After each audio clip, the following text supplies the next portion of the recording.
Bienvenidos todos a, como todos los martes, el fin de los tiempos. Quiero decirles que sí, vamos a hablar del 666 y vamos a hablar de algo más profundo del tema del infierno también. Vamos a seguir con la línea de los últimos capítulos de Apocalipsis, donde vamos a ver el milenio, la abominación desoladora y muchos temas más. Sin embargo, basado en todo nuestro trabajo que estamos realizando en diferentes ciudades del país, hemos querido empezar a tocar unos temas más del Apocalipsis, un poco más prácticos, más sencillos, mientras retornamos a la capital de la República para volver a nuestro sitio de transmisiones frecuentes y poder profundizar en aquellos temas con mayor tiempo. Para hoy, quiero que vayamos a Apocalipsis, el capítulo 2. Notemos que Apocalipsis, capítulo 2 y capítulo 3, antes de ese gran capítulo 4, donde Dios lleva a Juan, abre una puerta en el cielo, antes de ese capítulo 4 interesante, del cual ya hablamos en alguna oportunidad, pues está el capítulo 2 y 3 de Apocalipsis, que nos habla de las 7 iglesias del Apocalipsis. Para muchas personas que saben de la parte escatológica, del fin de los tiempos y de todo este tema del Apocalipsis, pues dicen que las 7 iglesias en realidad, esas 7 iglesias ubicadas en Asia, cuyos nombres están allí en los capítulos 2 y 3, representan la iglesia del Señor. La iglesia del Señor en todos los periodos, con los problemas que tienen las iglesias, con las virtudes, con los defectos, con los elogios, pero también al mismo tiempo en la época en que se escribió el libro del Apocalipsis, por el año 70 después de Cristo, año 80, pues eran las 7 iglesias que estaban en Asia. Y hoy vamos a mirar, a empezar a mirar, vamos a introducir estas 7 iglesias, diciendo que me llama poderosamente la atención y poco a poco lo vamos a desarrollar, y es que en cada una de las salutaciones o saludos a las 7 iglesias se presenta diciendo escribe al ángel. Y en realidad los ángeles no pastorean iglesias. Los que pastoreamos iglesias somos los pastores. Lo que sucede es que la palabra ángel viene del griego ángelos, que significa mensajero, que significa quien da un mensaje en primer lugar. Y en esas 7 iglesias siempre va a decir, escribe al ángel en Éfeso, escribe al ángel en Esmirna, escribe al ángel en Filadelfia, escribe al ángel en Laodicea, escribe al ángel en Tiatira, escribe al ángel en Pérgamo. No es un ángel, es un mensajero, es la persona que está a cargo de la iglesia local, el mensajero. Pero también al mismo tiempo está esa expresión de una presentación de Jesús de una manera diferente en cada una de estas 7 iglesias, 7 mensajes a estas 7 iglesias. El Señor es presentado de una manera diferente. Y en cada una de estas iglesias vamos a notar elogios, pero también advertencias de cosas que están sucediendo. Y debemos entender que la iglesia pasa, la iglesia también local, y la iglesia desde que el Señor murió en la cruz del Calvario hasta que Él vuelva, pues la iglesia ha pasado procesos y momentos y tiempos. Y también nosotros como individuos, como cristianos, no siempre estamos de la misma manera y pasamos por procesos, por tiempos. Con esta, digamos, pequeña introducción, quiero que vayamos a Apocalipsis, el capítulo 2. Apocalipsis, el capítulo 2. Escribe al ángel de la iglesia en Éfeso, el que tiene las 7 estrellas en su diestra, el que anda en medio de los 7 candeleros de oro, dice esto: yo conozco tus obras, tu arduo trabajo y paciencia, y que no puedes soportar a los malos, y has probado a los que se dicen ser apóstoles y no lo son, y los has hallado mentirosos. Y has sufrido y has tenido paciencia y has trabajado arduamente por amor de mi nombre y no has desmayado. Pero tengo contra ti que has dejado tu primer amor. Recuerda, por tanto, de dónde has caído y arrepiéntete y haz las primeras obras, pues si no, vendré pronto a ti y quitaré tu candelero de su lugar si no te hubieras arrepentido. Pero tienes esto, que aborreces las obras de los nicolaitas, las cuales yo también aborrezco. El que tiene oído, oiga lo que el Espíritu dice a las iglesias. Al que venciere le daré a comer del árbol de la vida, el cual está en medio del paraíso de Dios. Amén. Y entonces es impresionante porque en este caso está el mensaje, escribe a el ángel de la iglesia en Éfeso. El ángel de la iglesia en Éfeso, o sea, el líder, el pastor que está liderando el proceso. Y aquí el Señor se presenta, el que tiene las 7 estrellas en su diestra y el que anda en medio de los 7 candeleros de oro, dice esto. Entonces, dos cosas acá.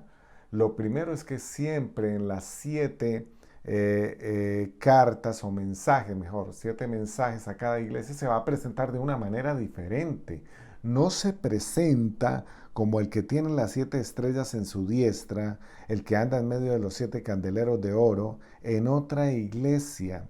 No se presenta en Esmirna de esa manera, no se presenta en Pérgamo, ni en Tiatira, ni en Sardes, ni en Filadelfia, ni en la Odisea, sino solo en Éfeso se presenta de esa manera y la explicación la vemos en los versos anteriores. Mira lo que dice acá: el misterio de las 7 estrellas que has visto en mi diestra y de los 7 candeleros de oro. Las 7 estrellas son los ángeles o los pastores de las 7 iglesias y los 7 candeleros que has visto son las iglesias. Y él dice en el capítulo 2, el versículo 1, que está en medio de las iglesias, de los candeleros. Los candeleros alumbran, las iglesias alumbran esta oscuridad, este mundo de tinieblas, este mundo oscuro, este mundo opaco, este mundo de pecado, de tantas cosas. La iglesia es el candelero que alumbra y Él está en medio de los 7 candeleros, en medio de la iglesia.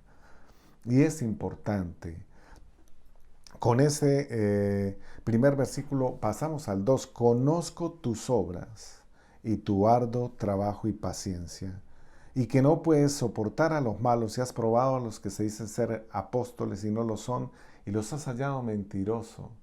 Acá entonces hay algo que el Señor le dice a la iglesia de Éfeso y es: conozco tus obras, conozco tu arduo trabajo y paciencia.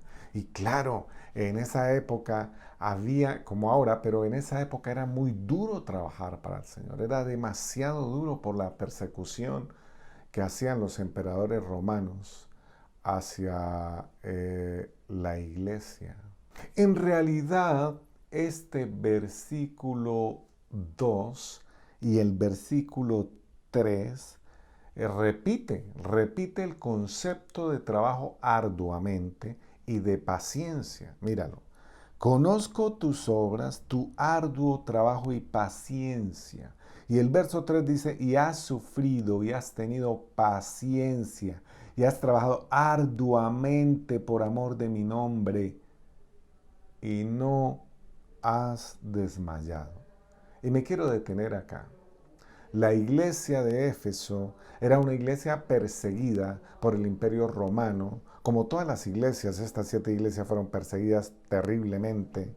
Estaban ubicadas en Asia, pero el imperio romano pasaba por doquier, molestando, persiguiendo, etc. Y entonces me habla de paciencia. Cuando uno mira Juan en Patmos, él también utiliza la palabra paciencia. Versículo 9 dice, yo Juan, vuestro hermano, copartícipe vuestro en la tribulación, en el reino y en la paciencia. Arduo trabajo, paciencia. Arduo trabajo, paciencia. Parece ser que un símbolo de un cristianismo real es arduo trabajo y paciencia. Paciencia. Y eso es impresionante. Y dice acá, no puedes soportar a los malos y has probado a los que se dicen ser apóstoles y no lo son. Y es interesante. Se sobresaltan estas cosas como arduo trabajo, como paciencia y como no soportar a los malos y probar a los que se dicen ser apóstoles y no lo son. Y los has hallado mentirosos. Los has hallado mentirosos. Y esto entonces me habla fuertemente de lo impresionante que es que en medio del trabajo y en medio de la iglesia en Éfeso también se levantaban falsos apóstoles, gente que decía que soy apóstol, soy enviado, Dios me habló, Dios me dijo esto, Dios me dijo lo otro, obreros fraudulentos, falsos apóstoles, falsos enviados, y que no eran verdaderos apóstoles, se hallaron mentirosos. Impresionante. Lo que está diciendo Juan acá en Apocalipsis es que el Señor le dio ese mensaje para la iglesia de Éfeso donde le hacía guiño sobre su trabajo, sobre su paciencia, sobre detectar a los mentirosos, a los falsos apóstoles. Muy bien, excelente, la paciencia. Y eso es lo que nosotros como iglesia debemos hacer también. Entender cuáles son los obreros fraudulentos, los falsos apóstoles, los mentirosos, hallar a los mentirosos y trabajar arduamente por amor no al dinero, por amor no a la posición en la iglesia, por amor no para que digan, ay pastor, qué lindo eres. No, no, no, no. Mira lo que dice el versículo 3. Has trabajado arduamente por amor de mi nombre y no has desmayado. No has desmayado. A pesar del trabajo, no has desmayado. A pesar de que ha sido arduo, no has desmayado. A pesar de la paciencia que has tenido que tener en la obra, no has desmayado. ¡Qué bendición! ¿Cómo me emociona esto? ¿Cómo me motiva esto? Y aquellos apóstoles falsos, mentirosos, vamos a verlos porque están relacionados con los nicolaitas. Los vamos a ver más adelante.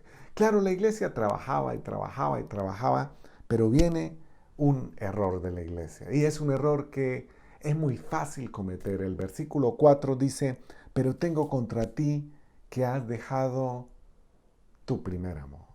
Has dejado ese ánimo de cuando te convertiste, ese ánimo de cuando cambié tu vida, dice el Señor, porque el que lo está diciendo es el Señor. Conozco tus obras y el que está diciendo, pero tengo contra ti que has dejado tu primer amor. Quien lo está diciendo es Jesús. Quien lo está diciendo es el que tiene las 7 estrellas en su diestra, el que anda en medio de los 7 candeleros de oro. Dice esto, pero tengo contra ti. Sé que trabajas arduamente, sé que tienes paciencia, sé que te molestan los corruptos de la iglesia y sé que te molestan los falsos apóstoles, los que dicen ser apóstoles y no lo son. Sé todo eso. Sé que has sufrido, que es una iglesia sufrida, que has trabajado muchísimo, pero tengo contra ti que has perdido el entusiasmo de cuando me conociste. Pero tengo contra ti de que has perdido esa manera de ser que tenías, ese entusiasmo, ese gozo, esa alegría, y tal vez has caído en mucha actividad, en muchas cosas, arduamente, y estás cansado, y me amas, pero has perdido ese brillo, esa sonrisa, esa alegría de haberme conocido. ¡Wow! Y eso nos pasa a muchos de nosotros y debemos corregir. Por eso él dice, recuerda. Recuerda, por tanto, de dónde has caído y arrepiéntete y haz las primeras obras. Recuerda cuál fue el momento, la situación que te empezó a quitar el primer amor. Esa situación y esas situaciones que permitiste que alejaran ese entusiasmo y esa alegría, esa sonrisa, ese vigor, esa vitalidad para servirme. Y arrepiéntete. Es decir, cambia de dirección, no sigas igual y haz las primeras obras. ¡Wow! Haz lo que hacías antes. Lo primero que hacíamos, oh my God, lo primero que tú y yo hacíamos cuando nos convertimos era orar y leer Biblia todo el tiempo. Todo el tiempo hacíamos eso. ¿Lo recuerdas? Haz las primeras obras. ¿Cuáles serán tus primeras obras? Porque mis primeras obras simplemente eran orar y orar y orar y estar encerrado leyendo Biblia, buscando a Dios. Esas eran las primeras obras. Y deja una opción abierta de si no nos arrepentimos, si la iglesia de Éfeso no se arrepiente, mira lo que pasa. Si no, versículo 5 de Apocalipsis capítulo 2, vendré pronto a ti, quitaré tu candelero de su lugar si no te hubieres arrepentido. Atención, no es que el Señor vaya a acabar una iglesia. Cuidado, porque el candelero tiene que ver con las iglesias. El versículo 20 del capítulo 1 dice, y los 7 candeleros que has visto son las 7 iglesias. Y el Señor le está diciendo a Juan que le escriba al ángel de la iglesia en Éfeso, al líder, al pastor, y acá le está diciendo, le aplaudo esto, en eso estamos bien, pero hay un problema y es que la iglesia ha dejado el primer amor. Y usted como pastor tiene que dirigir a la iglesia a que vuelva al primer amor. Pero si usted no dirige a la iglesia para que la iglesia vuelva al primer amor, entonces vendré y quitaré tu candelero, o sea, la iglesia de su lugar. El Señor no acaba las iglesias. El Señor no destruye las iglesias. Pero cuando habla de quitaré tu candelero de su lugar, está hablando de que si antes había un lugar de eminencia para la iglesia, un lugar de respaldo, un lugar de bendición, un lugar de poder, un lugar tremendo porque pues había el primer amor, había un avivar, había un entusiasmo, una alegría, un gozo, pues quizá ya no estaría en ese mismo lugar. Impresionante, impresionante. Ahora, si no te hubieras arrepentido, pero siempre el Señor quiere que nos arrepintamos de las cosas. Y no solo aquí en la iglesia, sino a nivel individual. Entre más estemos en el primer amor, más va a fluir, más las cosas van a ser tremendamente de bendición para nosotros. Entre más abandonemos el primer amor, pues más nos vamos a volver activistas, haciendo una y otra cosa y nos vamos a enredar y vamos a perder el entusiasmo y quizá vamos a perder lugares de eminencia. El Señor no nos va a abandonar, pero perderemos algunos beneficios, privilegios que hemos logrado con ese entusiasmo y esa alegría del primer amor. Ahora dice acá el versículo 6, vuelve Jesús a recalcar algo bueno. No todo es malo, no todo es bueno en este caso, pero tienes esto que aborrece las obras de los nicolaitas. Cuidado, cuidado. Los nicolaitas viene de Nico, Nike, Nike y Laos. Y este Nikos, Nike, me habla de dominio, dominio. Y Laos me habla de pueblos de muchedumbres. Las obras de los nicolaitas es ejercer dominio a causa de la fe. Es decir, es cuando alguien a través de la fe empieza a ejercer dominio, empieza a dominar las vidas, convierte el cristianismo en un trampolín para que pueda dominar a los demás. Cuidado liderazgo, cuidado colaboradores, cuidado pastores cuando ejercen dominio o ejercemos dominio. No, no es bueno, no es sano. Dios aborrece las obras de los nicolaitas. Nico, dominio. Laos, pueblo. Y a veces la iglesia ha caído en eso, la iglesia general. Cuando ponemos como una estratificación y creemos que los de arriba debemos dominar a los de abajo y los de abajo deben hacer todo como yo. En las obras de los nicolaitas.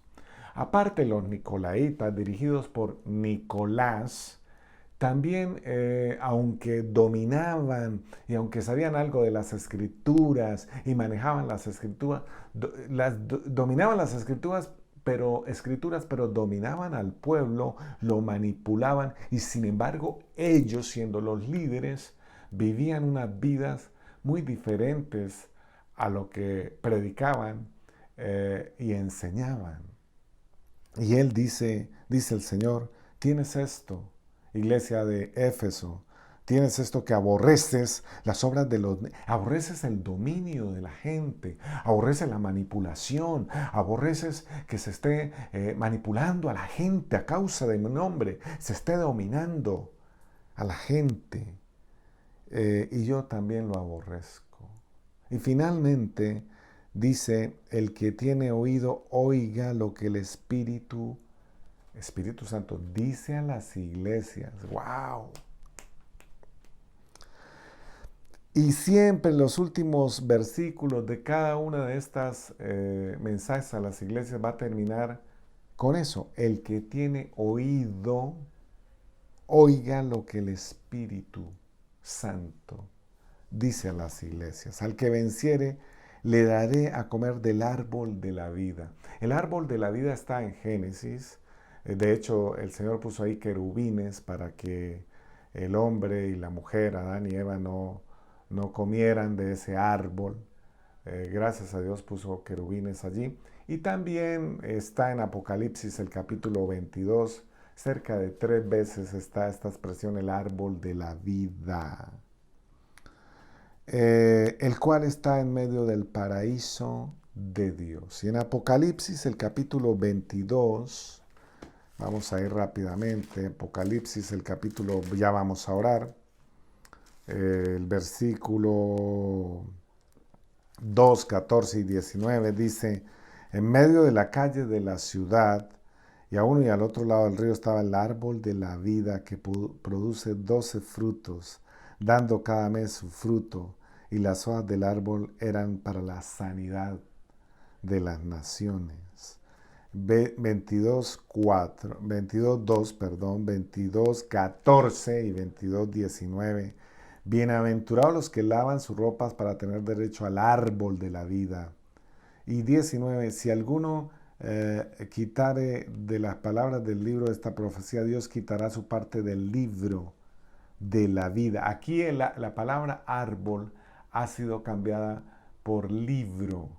Y en el griego, de alguna manera, es diferente la raíz del versículo 2 del versículo 14, que es la misma para árbol, perdón, para árbol, sí señor, que la raíz de el 19, que es la raíz diferente, que es más hacia libro.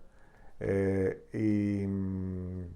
y, y, y esto tiene que ver, árbol y libro, árbol tiene que ver con frutos. Y dice acá, volvemos a Apocalipsis capítulo 2, versículo 7, le daré a comer del árbol de la vida. El árbol tiene frutos. Eh, Ahí nos arroja que los frutos son para la sanidad de las naciones. Interesante. Y nos dará a comer de ese árbol. Y nos da la ubicación, está en medio del paraíso de Dios. Hemos iniciado hoy este estudio de Apocalipsis muy corto por el trámite que les comenté al inicio y hemos visto este ejemplo de la iglesia, el mensaje a Éfeso. Vamos a orar para despedir. Mañana tenemos, si el Señor lo permite, a las 5 de la mañana, Dios primero. Y vamos a estar por YouTube porque algunas personas me han dicho, pastor, no puedo accesar por Google Meet, no puedo accesar por Zoom. Ay, envíelo por YouTube, trabajemos por YouTube. Ok, vamos a hacerlo, pero vamos a orar ahora para aplicar esta palabra. Señor, quiero darte muchísimas gracias porque tú estás en medio de la iglesia, de las iglesias. Las iglesias somos los candeleros para alumbrar este mundo perverso. Señor, ayúdanos a aborrecer aún más las obras de los nicolaitas, a aborrecer a los falsos apóstoles, a ponerlos en evidencia, Señor. Ayúdanos simplemente a volver a nuestro primer amor, a ese entusiasmo que orábamos muchísimo, que leíamos muchísimo la Escritura. De hecho, hay personas que me están viendo ahora que están en ese proceso. Algunos anhelan orar, anhelan leer, están en el primer amor y es un fuego y es una pasión. Pero algunos ya ha pasado tiempo y tal vez se ha perdido ese brillo, se ha perdido esas ganas, tal vez por la paciencia, por el arduo trabajo, pero en esta hora, en esta noche, en el nombre de Jesús de Nazaret, vuelve y resurge ese primer amor. Nos arrepentimos, volvemos a las primeras obras, que era orar, que era leer, que era cantar, que era adorar, que era ir a la iglesia presencial, ahora virtual, con ánimo, con ganas, que era apartar todo para escuchar una palabra, que era llorar cuando escuchamos la escritura, que era agarrar un cuaderno y apuntar allí y llorar y orar y declarar y decir esa palabra y decir que Dios estaba en medio del asunto. Así es el primer amor. Vuelve ese primer amor en nuestra vida, Señor. Te damos gracias, Señor. Ayúdanos, ten misericordia de nosotros. Nosotros también queremos comer de ese árbol de la vida, Señor. Gracias porque tú has muerto en la cruz por nosotros. Tu sangre se ha derramado y ahora somos aceptos delante de ti, Señor. En el nombre de Jesucristo de Nazaret. En el nombre de Jesús. Amén, amén y amén. Dios te bendiga. Mañana, miércoles 5 de la mañana, Dios primero. Jueves, nuestro invitado especial a las 7 de la noche. Y todas las actividades de la iglesia. En estos días, la pastora Carolina y yo estaremos enviándole un instructivo para todo lo que se viene de la iglesia. Dios les bendiga a todos.